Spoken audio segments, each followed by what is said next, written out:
जय मसीह। प्रभु के नाम की स्तुति हो। मेरे प्रियो, हम लोग बचपन से लेकर अब तक मूर्ति पूजा करते आए, जो हमारे परिवार के लोगों को और आसपास के लोगों को देखते आए, करते आए। मगर क्या हम लोग जानते हैं कि सच में हमें मूर्ति पूजा करनी चाहिए या नहीं? मूर्ति पूजा के बारे में पवित्र शास्त्र क्या कहता है, आज हम जानेंगे। जब हम पवित्र शास्त्र बाइबल पढ़ते हैं तो बाइबल साफ मना करता है मूर्ति पूजा करने से। पर पवित्र शास्त्र बाइबल के द्वारा हमें मूर्ति पूजा क्यों नहीं करनी चाहिए, आज हम जानेंगे। मेरे प्रियो, मूर्ति पूजा क्यों नहीं करनी चाहिए, इसमें से पहला बात है परमेश्वर का आज्ञा है। जब हम निर्गमन की पुस्तक अध्याय 20 आयत 4 से 5 पढ़ते हैं तो परमेश्वर लोगों को अपने दास मूसा के द्वारा आज्ञा देते हैं कि तू अपने लिए कोई मूर्ति खोद कर न बनाना, न किसी की प्रतिमा बनाना जो आकाश में या पृथ्वी पर या पृथ्वी के जल में है। तू उनको दंडवत न करना, न उनकी उपासना करना। परमेश्वर इस आयत में साफ मना करते हैं। वही बात लेव्य व्यवस्था की पुस्तक अध्याय 19 आयत 4 में लिखा, तुम मूर्तों की ओर न फिरना और देवताओं की प्रतिमा ढाल कर न बना लेना, मैं तुम्हारा परमेश्वर यहोवा हूँ। और मेरे प्रियो, यह परमेश्वर का आज्ञा है कि हमें मूर्ति न तो ढाल कर बनाना है और न तो उसे दंडवत करना है। किसी भी प्रकार का प्रतिमा नहीं बनाना है पूजा करने के लिए। मेरे प्रियो, हमें मूर्ति पूजा क्यों नहीं करनी चाहिए, उसमें से पहला बात जाना है कि परमेश्वर का आज्ञा है, इसलिए हमें मूर्ति पूजा नहीं करनी चाहिए। और अब हम दूसरी बात को जानेंगे कि हमें मूर्ति पूजा क्यों नहीं करनी चाहिए। तो दूसरा बात है क्योंकि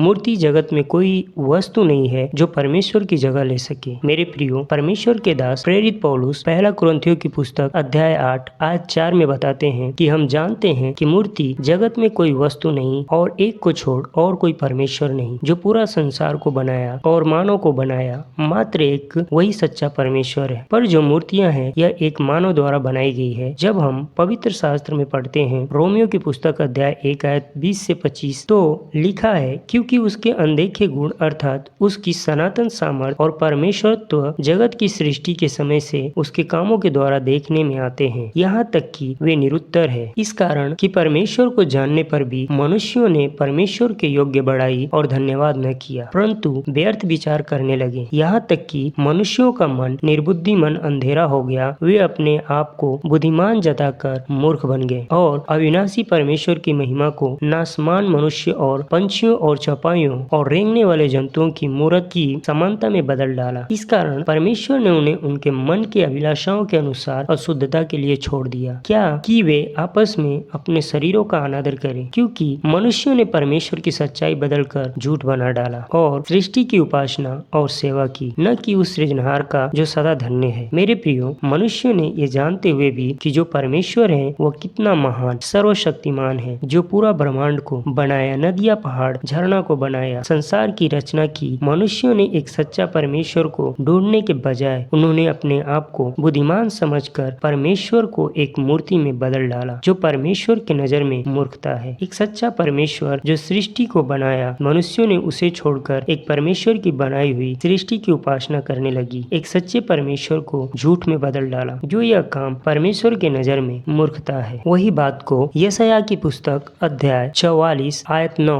और 14 से 17 में पढ़ते हैं तो हमें पता चलता है कि जो परमेश्वर के दास भविष्यद्वक्ता यशायाह हैं, वह बताते हैं कि जो मूर्त खोद कर बनाते हैं वे सब के सब व्यर्थ हैं। और परमेश्वर का दास बताते हैं कि मनुष्य जो वन के वृक्ष हैं या खुद लगाते हैं, वह बरसात का पानी पाकर बढ़ता है, तब मनुष्य उस वृक्ष को काटकर कुछ भाग खाना बनाने के लिए और कुछ भाग ठंड में आग तापने के लिए और कुछ भाग जो लकड़ी का है उससे मूर्त बनवाकर उसको दंडवत करता है। वह मूर्त खुदवाकर उसे प्रणाम करता है। शायद मनुष्य यह भूल जाते हैं कि उसका एक भाग तो वह आग में जलाता और दूसरे भाग से मांस पकाकर खाता है। वह मांस भूनकर तृप्त होता है, फिर ताप कर कहता है, आहा मैं गर्म हो गया, मैंने आग देखी है। और उसी लकड़ी के बचे हुए भाग को लेकर वह एक देवता अर्थात एक मूर्त खोद कर बनाता है। तब मनुष्य उसके सामने प्रणाम और दंडवत करता और उससे प्रार्थना करके कहता है, मुझे बचा ले, तू मेरा देवता है। मेरे प्रियो, जो ऐसा काम करते हैं वे कुछ नहीं जानते न कुछ समझ रखते हैं, क्योंकि उनकी आंखें ऐसी बंद की गई है कि वे देख नहीं सकते और उनकी बुद्धि ऐसी कि वे बूझ नहीं सकते हैं। मेरे प्रियो, यह बहुत दुख की बात है कि लोग अपना उद्धार एक मूर्ति से करवाना चाहते हैं जो बोल नहीं सकती, जिसे वे खुद बनाते हैं, जैसे पहला पतरस अध्याय 1 आयत 18 में लिखा है, क्योंकि तुम जानते हो कि तुम्हारा निकम्मा चाल चलन जो बाप दादों से चला आता है, उससे तुम्हारा छुटकारा चांदी सोने अर्थात नाशवान वस्तुओं के द्वारा नहीं हुआ। मेरे प्रियो, इस जगत में मूर्ति कोई वस्तु नहीं है जो हमारा उद्धार कर सके या हमें बचा सके। मेरे प्रियो, हमें मूर्ति पूजा क्यों नहीं करनी चाहिए? उसमें से दूसरा बात को जाना है कि मूर्ति जगत में कोई ऐसी वस्तु नहीं है जो परमेश्वर का जगह ले सके, इसलिए हमें मूर्ति पूजा नहीं करनी चाहिए। अब हम तीसरी बात को जानेंगे कि हमें मूर्ति पूजा क्यों नहीं करनी चाहिए। तो तीसरी बात है, क्योंकि मूर्ति पूजा से श्राप आते हैं। मेरे प्रियो, जब हम मूर्तियों की पूजा करते हैं तो हमें लगता है कि हमारा छुटकारा होगा, हमें आशीष मिलेगी, पर क्या आप जानते हैं कि मूर्ति पूजा से श्राप आते हैं? जब हम व्यवस्था विवरण की पुस्तक अध्याय 27 आयत 15 पढ़ते हैं तो लिखा है, शापित हो वो मनुष्य जो कोई मूर्ति कारीगर से खुदवाकर या ढालकर निराले स्थान में स्थापना करे, क्योंकि इससे यहोवा घृणा करता है। मेरे प्रियो, जैसा कि हम बाइबल में शुरू से अंत तक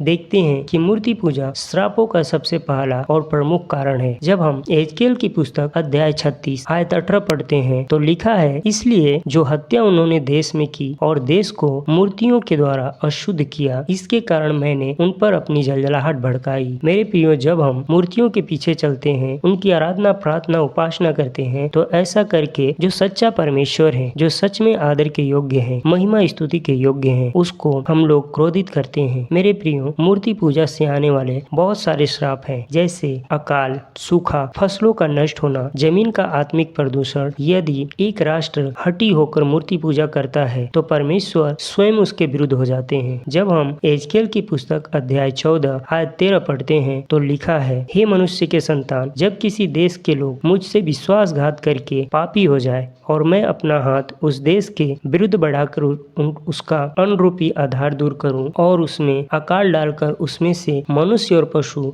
दोनों का नाश करूं। मेरे प्रियो, ये चेतावनी परमेश्वर अपने दास भविष्यद्वक्ता एजकेल के द्वारा देते हैं। मेरे प्रियो, आज हमने जाना है कि मूर्ति पूजा क्यों नहीं करना चाहिए। हमें परमेश्वर के वचन पर जो पवित्र शास्त्र कहता है उसके अनुसार अपना जीवन बिताना चाहिए। जैसे यूहन्ना का पुस्तक अध्याय 1 आयत 1 में लिखा है, आदि में वचन था और वचन परमेश्वर के साथ था और वचन परमेश्वर था। इसलिए मेरे प्रियो, हमें पवित्र शास्त्र परमेश्वर के वचन के अनुसार हमें चलना चाहिए, न कि मूर्ति पूजा करना चाहिए। मेरे प्रियो, आज हम लोग जान चुके हैं कि हमें मूर्ति पूजा क्यों नहीं करना चाहिए। मेरे प्रियो, आज हम अपने आप को जांचें कि हम क्या करते हैं और क्या करना चाहते हैं। क्या अब भी मनुष्यों के द्वारा बनाई गई मूर्तियों की उपासना करना चाहते हैं, उनसे प्रार्थना करना चाहते हैं? ऐसा करके जो सच्चा परमेश्वर है, जो अविनाशी है, उनको क्रोधित और दुखी करना चाहते हैं, या सच में जो सच्चे परमेश्वर, जो अनादि से अंत तक रहने वाला और सर्वशक्तिमान है, उनके पीछे चलकर उनका आराधना प्रार्थना करके उन्हें प्रसन्न करना चाहते हैं? मेरे प्रियो, ये सारी चीजें जो मूर्ति पूजा है वो श्राप लाने वाली चीजें हैं। इसलिए आज हम लोगों ने जाना है कि मूर्ति पूजा क्यों नहीं करनी चाहिए। परमेश्वर इन सारी बातों के द्वारा हम सबको आशीष दे। सबको जय मसीह।